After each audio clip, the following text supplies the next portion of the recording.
Ulitin mo yung tanong ko. Babae ka lalaki? Babae! Si Kristo hindi? Aalis na sa katawan niya hindi? Ganyan din yung kamay niya. Ganyan mo! Aray ko! Akala mo, hindi kita nakita sa mata niya. Bakit mo pinagnanasahan ng buhay ng tao? Bakit? Anong gusto mo sa katawan nito? Anong gusto mo sa katawan nito? Anong gusto mo sa katawan nito? Anong gusto mo sa katawan nito? Aray ko! Bakit mo siya nire-reach? Bakit mo pinagnanasahan ng buhay ng tao? Huwag ka na magsinungaling sa Satanas. Tanda mo, nakita ko ang mga mata mo. Aray ko!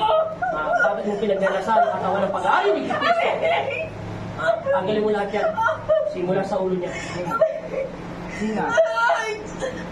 Dagdagan ng init ang nini ko. Mahigit 150 tayong init. Dagdagan ng kuryente sa utak niya. Dagdagan ng banal na tubig niya. Ano?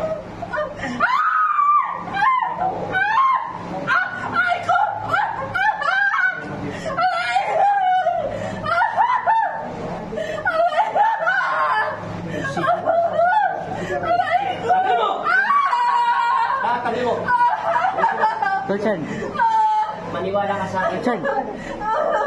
Kahit tanggalin ko to sa data ko, kahit ano sabi sa data. Tanggalin mo yan. Babalikan mo pa ang katawan ng pag-aral ni Kristo, hindi. Bakit mo sinisira ang kanyang pananampalataya sa aking Ama? Na Panginoon? Bakit mo siya pinagnanasahan? Bakit mo siya nire-reach? Wala kang karapatan na pangunahan ng aking Ama. Hanggang mo, inalakan ng Kristo. Alasin mo lahat! Tanggalin mo. Durug na kita. Two. Bisa mo, alasin mo lahat. Hanggang utak niya. Papakawalan kita at palalayain kita. Papakawalan pag-aari ng aking Ama. Tanggalin mo lahat. Lahat! Akala mo, hindi kita nakita sa laban ng mata. Hoy, alam mo magkaparehas kayo ng mata, pero iba yung mata ko sa mata mo, naintindihan mo. Ayos mo. Tagalin lahat.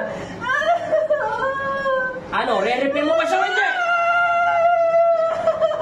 Sinatanong ko mo. Ang nanasahan mo pa pagkatawan ng pagkakalin ni Kristo? Hindi na. Tagalin mo lahat yan. Yung totoo, lalaki ka o babae? Sige pala. Bumos! Umanda ka.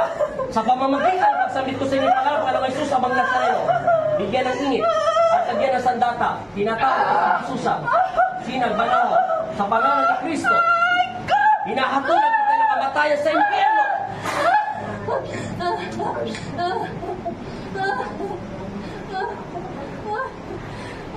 Amen!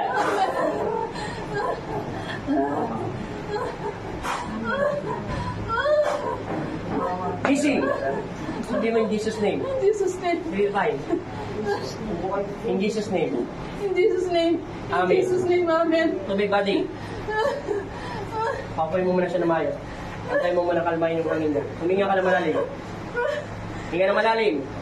Lakas mo sa ilong yung konting hangin. Bigyan mo ng hangin yung ilong mo. Bigyan mo muna ng hangin ang ilong mo. Laps lang. Bigyan mo muna ng ilong hangin mo. Hindi. Yan. Kalmado ang hangin. Inhale. Sapa. Konti pa. Dapat sa ilong 1/4. Yan. Inom ng tubig. Bigyan siya ng konti ng tubig. Pasahin mo muna yung labi mo. Pasahin mo muna. 3 times. Sabi mo in Jesus' name. Jesus' name. Focus. Jesus' name. In Jesus' name, Lord, kapatid mo. Hindi ko ako sabihin pagkalim. In Jesus' name. Jesus' name. Patawarin mo ako Patawarin mo ako sa aking mga nagawa kasalanan. Huwag niyo po pahintulutan na tuksoin ako. Kukunin ang aking katawan ng isang demonyo. Isang demonyo. Inuutusan ko Inuutusan kung ko. sino man Kung sino man. nakikipagtalik sa akin o anumang masamang espiritu nito. Inuutusan ko kayo. Lumabas kayo sa aking katawan. Sa pangalan ni Jesus. Sa pangalan ni Jesus. Amen! Amen. Painom na sa tubig. Pagpagapa. Oo, Hindi na mata. Kung may sabi ko. Sige. Nga, nga muna. Inom ang tubig. Dagdagan mo na.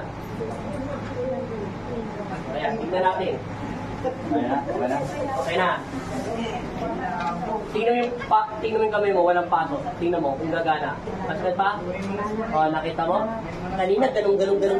Tapos ginanong ko lang yung daliri niya kasi pinapalag niyo. O, bakit hindi siya nasasaktan? Yan o, dinitingin ko na o. O, papalitan mo pa. Makapal. O, yan o. O, yan o. O, yan. Hindi durugin ko pa. Basket ba? O, wala na. Tama ko. Very good. Thank you po, Lord. I love you, Lord. Maraming salamat. Pasalamat ka. Nakita ng kanang mata ko yung mata mo. Bigla siya nagtago sa taas. Gumano siya. Oh. Pabuti ka mo yung reflection. Nakita ko sa mata niya. Ano ito? Eto, pragad. Yung nakaupo ka ron, nakikita mo mukha ko, hindi. Ano tingin mo sa akin? Pangit kanina? Totoo. Parang blurred. Oo, hindi niya ako nakikita. Ngayon, nakikita mo na ako.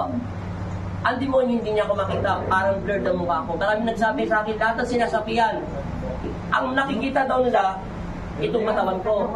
Pero yung hugis ng mukha ko, masyado daw masilaw, kaya masyadong blurred. Yung talagang wala ko nakikita mukha. Pero pagkatapos, bigla nila ako nakikita. Kasi ang demonyo, hindi makakatitig sa mukha ko. Sinabi na sa akin ng inang sulong ni Kuya, ang mukha mo ay parang kasing liwanag ng isang mahigit pa sa isang araw. Basta demonyo lang ang kalaban mo o may mga sinasaniban. Hindi ka talaga nila nakikita. Una, hindi ako naniniwala. Marami na nagpapatuon niya sa akin. O kala ko may mga side lang sila sa ulo. Okay na? Paalam ka na. Bye-bye. Lord. Yeah.